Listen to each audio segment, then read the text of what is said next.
আসসালামু আলাইকুম। আহ, আমি খুব ফর্মালি না, ইনফর্মালি চলে আসলাম একটা লাইভে। একটা বিষয়, হঠাৎ নিউজ দেখছি, তো সেই বিষয়ে কিছু কথা বলার প্রয়োজন মনে হলো। সাউন্ড ঠিক আছে?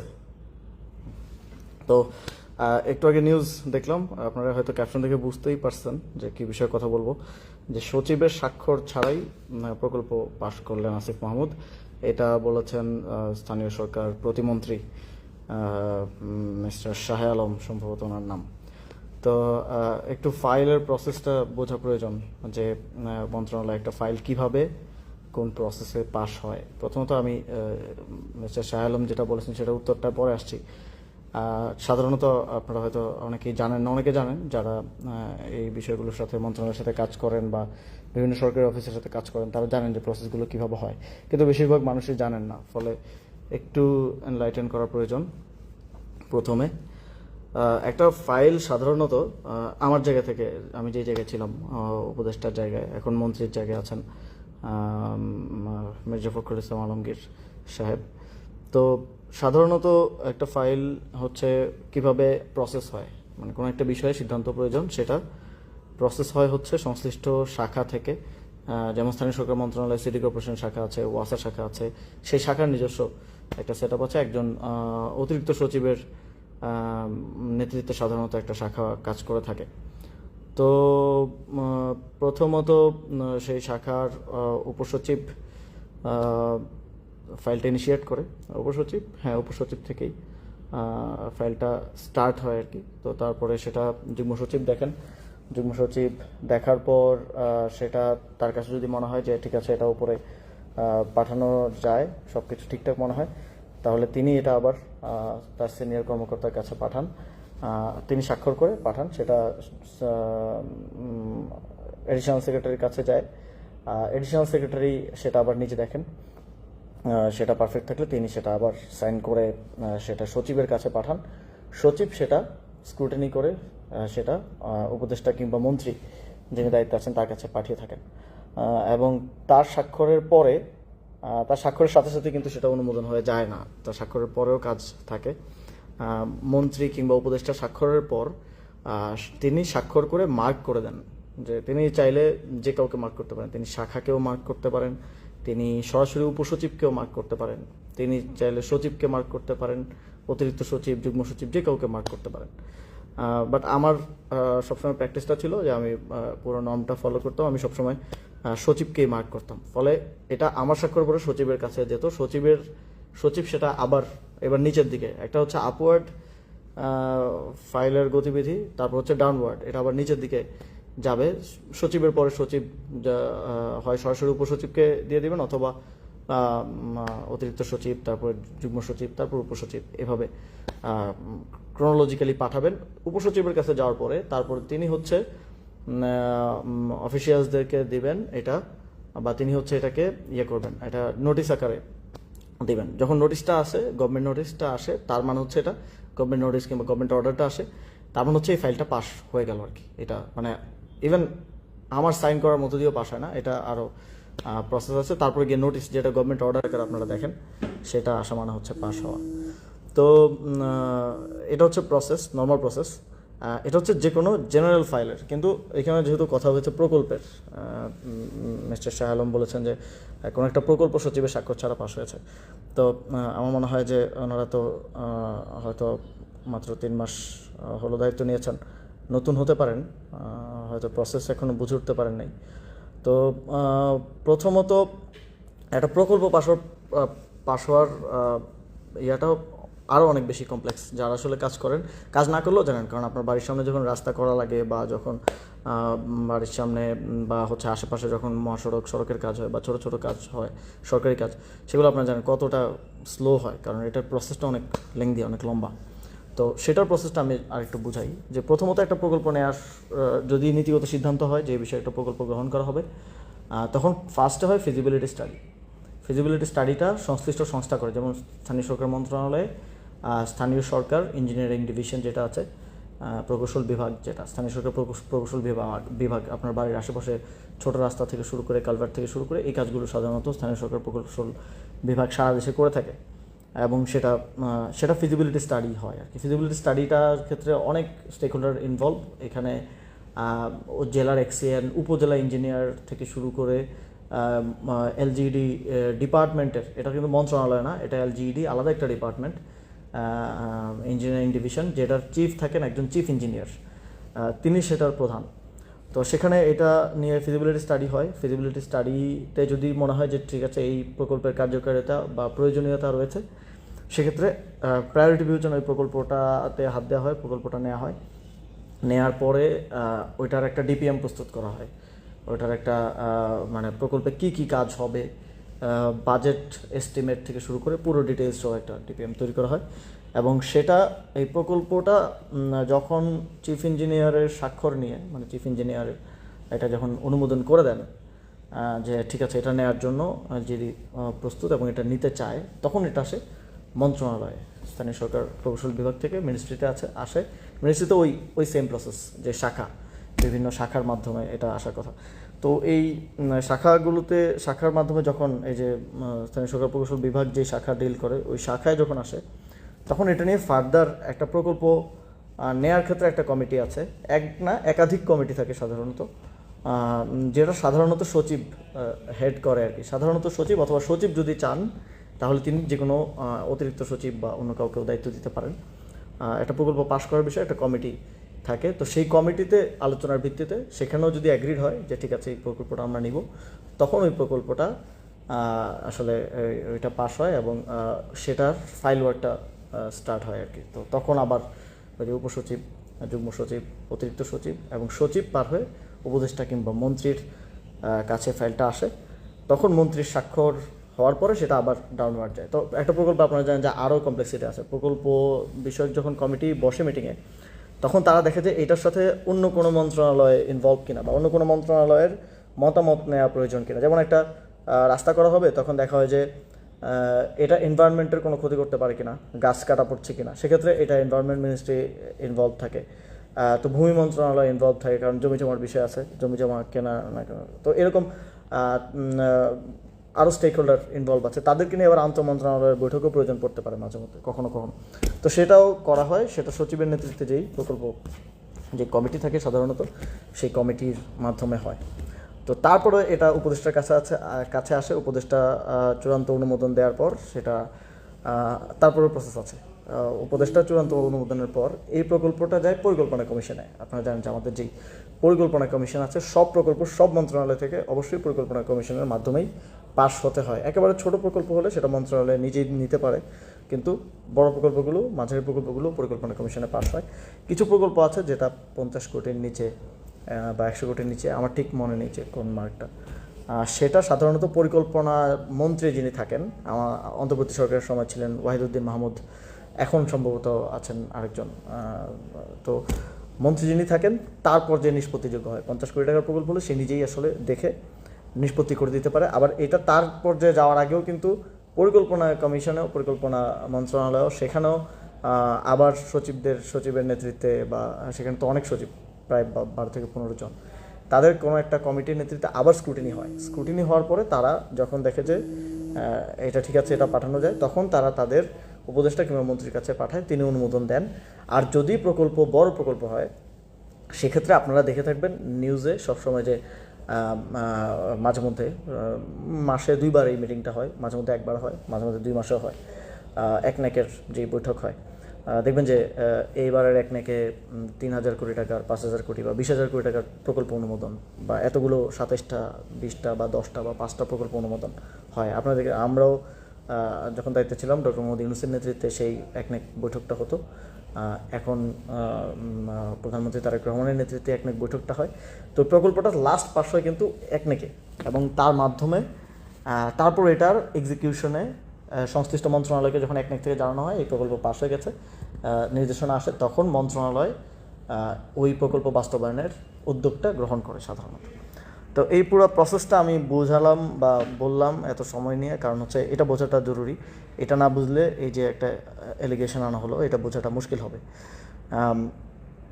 তো একনেকের পরে আসার পরে এই কার্যক্রমটা শুরু হয়। তো অনেকগুলা ফেজ আমি বললাম, একটা হচ্ছে ফিজিবিলিটি স্টাডি, ওই সংশ্লিষ্ট দপ্তরের মাধ্যমে। তারপর হচ্ছে একটা ডিপিএম প্রস্তুত করা, ডিপিএম প্রস্তুতের পর প্রকল্প বিষয়ক কমিটি থেকে একটা অ্যাপ্রুভাল নেওয়া, কমিটির পরে সেটা উপসচিব, যুগ্ম সচিব, অতিরিক্ত সচিব, সচিব হয়ে উপদেষ্টা বা মন্ত্রীর কাছে অনুমোদন নেওয়া, অনুমোদনের পরে সেটা আবার পরিকল্পনা কমিশনে পাঠানো, পরিকল্পনা কমিশন নিজে স্ক্রুটিনি করে যে এটা কতটুকু প্রয়োজন না প্রয়োজন। তারপরে পরিকল্পনা কমিশন এটা নিয়ে এটা যখন ফাইনাল করে তখন এটা একনেকে যায়, একনেকে প্রধানমন্ত্রী কিংবা প্রধান উপদেষ্টার উপস্থিতিতে, বাকি একনেক সদস্যদের উপস্থিতিতে, সদস্যরা সাধারণত মন্ত্রীরাই হন এবং সচিবরাও থাকেন সংশ্লিষ্ট, সেটা পাস হয়। পাস হওয়ার পরে এবার সেটার বাস্তবায়ন যায়। তো it's a very long process, যেটাকে অনেকে মানে আমলাতান্ত্রিক জটিলতা বা লাল ফিতার দৌরাত্ম আমরা বলে থাকি আর কি। তো উনি যে কথাটা বললেন যে সচিবের অনুপস্থিতিতেই বা সচিবের স্বাক্ষর ছাড়া ফাইল পাশ করলেন উপদেষ্টা, মানে অবৈধভাবে, এই ধরনের একটা কথা উনি বলার চেষ্টা করেছেন। আমার মনে হয় এটা নিয়ে আরও বেশি ক্লারিটি মানে প্রয়োজন, যে কোন ফাইল, এক্স্যাক্টলি কোন ফাইল। যদি মানে এটা তো অন পেপার থাকার কথা যে ফাইলেই স্বাক্ষর থাকবে, ঠিক আছে, একটা ফাইলে আমার স্বাক্ষর আছে, সচিবের স্বাক্ষর নাই। মাঝে মধ্যে যেটা হয় যে সচিব যদি কোনো বিদেশ সফর থাকে, সাপোজ সচিব কোনো বিদেশ সফর আছে, তাহলে সাইনটা কে দিবে সচিবের অনুপস্থিতিতে? তখন অতিরিক্ত সচিব একজনকে সিনিয়রিটির ভিত্তিতে, সাধারণত যিনি সিনিয়র থাকেন তাকে সচিবের রুটিন দায়িত্ব প্রদান করা হয় সচিব বিদেশ যাওয়ার আগে। এটা উপদেষ্টার বা মন্ত্রীর স্বাক্ষরই হয়ে থাকে যে অতিরিক্ত সচিবকে সচিবের অনুপস্থিতিতে রুটিন দায়িত্ব প্রদান করা হলো। তখন তিনি ফাইল ওয়ার্কগুলো কন্টিনিউ করে থাকেন এবং রান করে থাকেন। তো সচিবের অনুপস্থিতি হইলেও সেখানে অতিরিক্ত সচিবের অবশ্যই স্বাক্ষর থাকার কথা। আচ্ছা ঠিক আছে, আপস্ট্রিমে কোনো ফাইল সচিবের স্বাক্ষর ছাড়া বা সচিবের টেবিল না হয়ে উপদেষ্টা কিংবা মন্ত্রীর টেবিলে আসারই কথা না, আসাই সম্ভব না। এটা অনুমোদন দেওয়া তো অনেক দূরের আলাপ।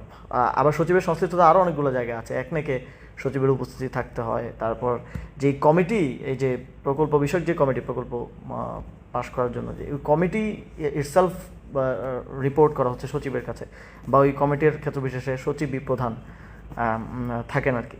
তো সচিবের মানে জিনিসটা সাউন্ড লাইক যে সচিবকে না জানিয়ে বা গোপন রেখে একটা প্রকল্প পাশ হয়ে গেলে ইটস ইম্পসিবল।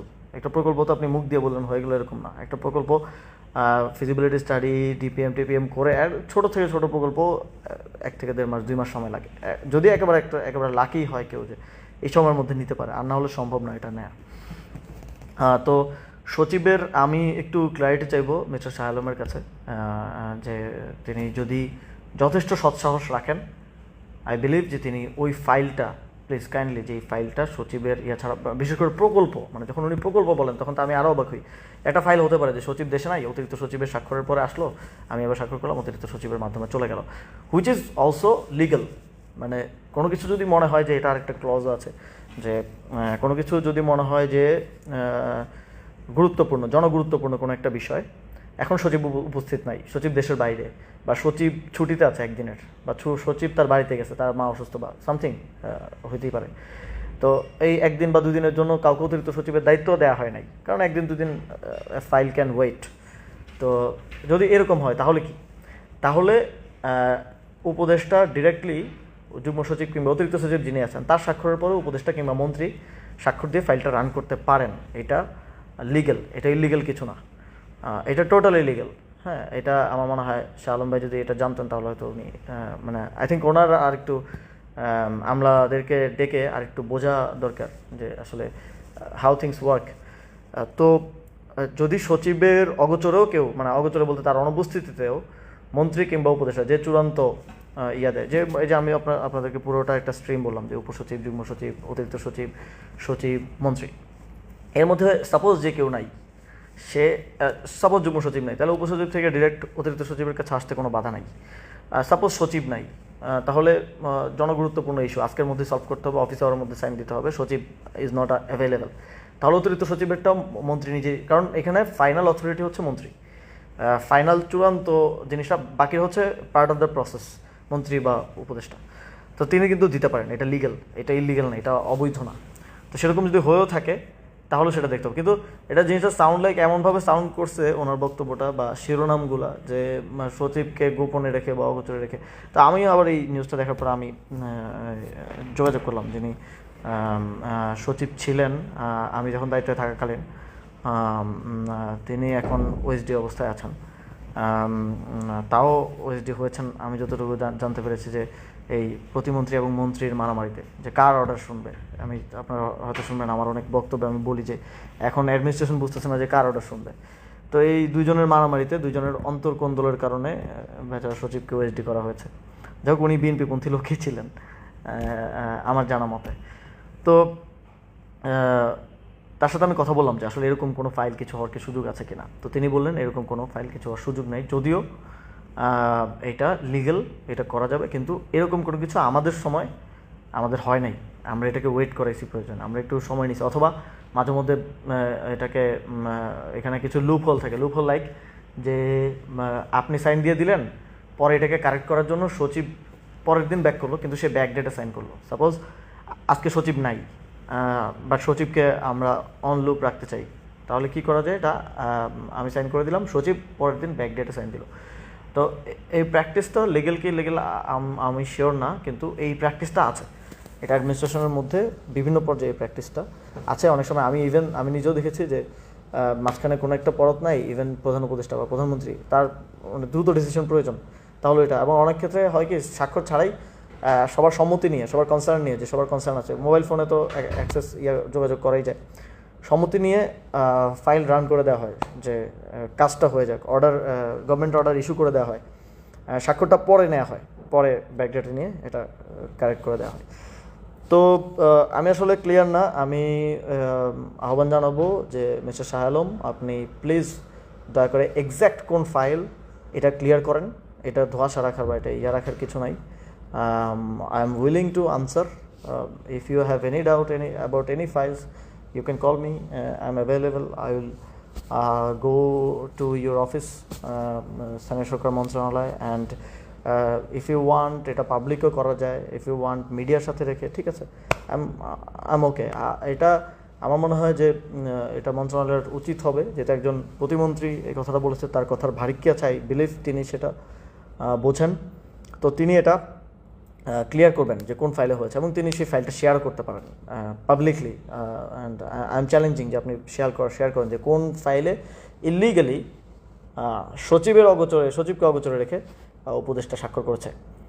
তো আই থিঙ্ক এটা কোয়াইট ক্লিয়ার। আমি আমার জায়গা থেকে করার সর্বোচ্চ চেষ্টা করেছি। অ্যান্ড আমি দাবি জানাবো যে এই অ্যাম্বিগুইটি যখন কেউ রাখে, তখন আসলে বোঝা যায় যে তার মধ্যেই কোনো না কোনো একটা সমস্যা আছে। কোনো অ্যাম্বিগুইটি না রেখে ইউ মাস্ট ক্লারিফাই যে কোথায় হয়েছে। বাংলাদেশের মানুষের জানার অধিকার আছে। যদি আসিফ মাহমুদ কোনো ফাইলে অনিয়ম করে থাকে, তাহলে সেটা অবশ্যই বাংলাদেশের মানুষের জানা উচিত। তাহলে সেই ফাইলটা প্লিজ আমাদের সামনে উত্থাপন করেন, বাংলাদেশের মানুষের সামনে উত্থাপন করেন, এটা শো করেন। এবং যেটা উনি বলছেন যে প্রকল্প, যারা ভাই সরকারের সাথে বিভিন্ন প্রসেসে কাজ করেছেন বা কাজ করেন বা সংশ্লিষ্ট থাকেন, স্টেক হোল্ডার আছেন, তারা খুব ভালোভাবে জানেন যে এই ফিল্টার কই থেকে লাগলো তারা খুব ভালোভাবে জানেন যে এটা একেবারেই ইম্পসিবল। কোনো প্রকল্প পাশ করাই সম্ভব না সচিবের অগোচরে রেখে। কারণ সচিবের একটা প্রকল্পের সাথে তার এঙ্গেজমেন্ট অনেক বেশি উপদেষ্টা কিংবা মন্ত্রীর থেকে, অনেক বেশি। তার প্রতিটা পরতে এটার সাথে কানেক্টেড থাকা লাগে। একেবারে মন্ত্রীর কাছে আসা থেকে পরবর্তীতে পাশ এবং বাস্তবায়নের দায়িত্বটাও তার থাকে। ওভারলুক করা কোনো কিছু যদি ইভেন মন্ত্রী, প্রতিমন্ত্রী বা উপদেষ্টার চক্ষুগোচর নাও হয়, স্বাভাবিক, মন্ত্রী তো সাধারণত পলিটিক্যাল পার্সনরা হয়, তাদের পলিটিক্যাল কাছ থেকে বিভিন্ন কিছু, বাট সচিবের সব কিছু অবগত থাকা লাগে, সব কিছু তার কনসার্নে থাকা প্রয়োজন। তো আমাদের ইভেন ছোট থেকে ছোট ফাইল, এটা অন্যান্য মন্ত্রণালয়ের প্র্যাকটিস আছে যে দ্রুততার স্বার্থে কি করে, যে আমার কাছে আসলে চূড়ান্ত অনুমোদন আমি দিলাম, দিয়ে এটা পাঠিয়ে দেওয়া হয় উপসচিবের কাছে ডিরেক্টলি। কারণ এটা 3-4টা টেবিল ঘুরতে গেলে এটা লাল ফিতার দৌড়াতে তৈরি করে, এটা সময় নেয়। কিন্তু আমি এই প্র্যাকটিসটা করতাম ফার্দার ক্লিয়ারেন্সের জন্য, যাতে কোনো ধরনের অ্যাম্বিগুইটি বা কোনো ধরনের ইয়া না থাকে। তো সেজন্য আমি সবসময় সচিবকে মার্ক করতাম। আমার স্বাক্ষরের পরে আমি সচিবকে মার্ক করতাম, সচিবের কাছে যেত, সচিব তারপরে সংশ্লিষ্ট ডেস্কে মার্ক করে দিতেন, তো সেখানে চলে যেত ফাইলটা। তো আমি আমার সময়ে যিনি সচিব ছিলেন তার সাথে কথা বলেছি, তিনি বলেছেন এমন কিছু হওয়া সম্ভব না। যেহেতু এখন যারা সচিব ছিলেন আমার সময় দায়িত্বে, তারা রাষ্ট্রেরই কর্মকর্তা, এবং রানিং কর্মকর্তা। তো মন্ত্রণালয় বা সরকার চাইলে তাদেরকে দিয়েও স্টেটমেন্টটা দেওয়ানো যায় যে আসিফ মাহমুদ কোন স্পেসিফিক ইনস্ট্যান্সে যে সচিবকে অবগত না করে বা সচিবের স্বাক্ষর ছাড়াই স্বাক্ষর করে দিয়েছেন। এবং আই থিঙ্ক যে ফাইলটাও আপনাদের শো করা উচিত এবং এখানে কি ইললিগাল কি হয়েছে সেটাও আরও ক্লিয়ার রাখা উচিত।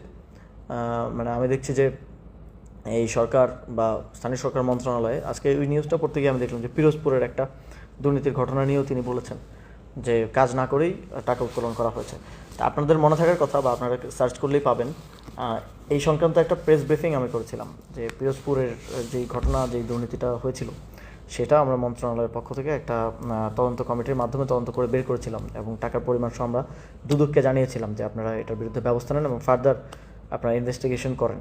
মন্ত্রণালয়ের ইনভেস্টিগেশনের পরে সেটা প্রেস ব্রিফিং করে আমরা জানিয়েছিলাম। তো একই প্রকল্পের কথা উনি একই প্রকল্পের কথাই কিন্তু বলছেন, আলাদা কিছু বলছেন না। তো ওই সরকারের পূর্ববর্তী সরকারের সময়ে কি কি অনিয়ম হয়েছে, কী কী দুর্নীতি হয়েছে, অবশ্যই মন্ত্রণালয় যদি চায় সেটা তারা স্ক্রুটিনি করতে পারে, তারা এটা তদন্ত করতে পারে।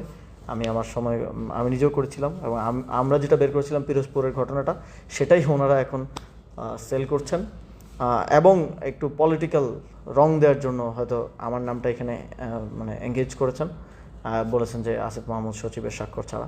তা আমি এটা ক্লিয়ারিটি চাই মন্ত্রণালয়ের পক্ষ থেকে। আই থিঙ্ক মন্ত্রণালয় এই বিষয়ে অ্যাকাউন্টেবল বলতে আমার যদি কোনো অপরাধ থাকে আমাকে অ্যাকাউন্টেবল করবে। তারা এটা বাংলাদেশের মানুষের কাছে খুব ক্লিয়ারলি দেখাবে যে কোন ফাইলে এই অনিয়মটা মানে হয়েছে। এটা আমি চ্যালেঞ্জ করছি মিস্টার শাহ আলমকে। তার যদি সৎসাহস থাকে, সে যদি তার যে স্টেটমেন্টে স্ট্যান্ড করে, তাহলে আগামীকালকে তো office day, I think last office day, তো আগামীকালকের মধ্যে তিনি এই ফাইলটা জনগণের সামনে স্পষ্ট করবেন এবং উত্থাপন করবেন। I am challenging him and as well also I want to challenge mister Mirza Fakhrul Islam Alamgir, যেহেতু উনি মন্ত্রণালয়ের মন্ত্রী হচ্ছে সর্বোচ্চ দায়িত্বে যিনি থাকেন। তো আই বিলিভ যে তিনি এই বিষয়টার দায়িত্ব নেবেন এবং তিনি এটা পাবলিক করবেন। আর যদি তারা সেটা না করে তাহলে আমি মনে করবো যে আমাকে এটা ব্যক্তিগতভাবে হেয় প্রতিপন্ন করার জন্য, আক্রমণ করার জন্য তারা এটা করেছে। আর যদি তাদের মধ্যে সেই সৎসাহসটা থাকে, তারা যদি সত্য বলে থাকে, তাহলে তারা এটা আসলে ক্লিয়ার করবেন, এই ফাইলটা দেখাবেন। এবং আমি এটা নিয়ে ফার্দার প্রয়োজনে ফাইলটা নিয়ে আসেন, আমরা বসি, প্রয়োজনে কোনো থার্ড পার্টি টিভি চ্যানেলকে বলেন, আমরা ওই ফাইলটা নিয়ে টকশোতে বসি। প্রয়োজনে যারা অ্যাডমিনিস্ট্রেশন ব্যুরোক্রেসি থেকে এক্সপার্ট আছেন, কোনো এক্স ব্যুরোক্রেট, এক্স সচিব বা প্রেজেন্ট বা ওই সময় যিনি সচিব ছিলেন, যাকে বলা হচ্ছে যে যাকে অগোচরে রেখে করা হচ্ছে, তাকে নিয়ে আসেন। বা কোনো এক্সপার্ট, অ্যাডমিনিস্ট্রেশনের ব্যুরোক্রেসির এক্সপার্ট যারা এই ফাইল ওয়ার্কগুলো ভালো বুঝছেন, তাদেরকে নিয়ে আসেন। কোথায় ইলিগাল কী হয়েছে, I am challenging and let's face it. তো থ্যাংক ইউ আমার সাথে থাকার জন্য এবং দেখার জন্য। আমি আশা করি যে সরকার এটা ক্লিয়ার করার একটা সদিচ্ছা তারা রাখবে, যদি এটা কোনো ধরনের ব্যক্তি আক্রমণ না হয়ে থাকে। Thank you. আসসালামু আলাইকুম।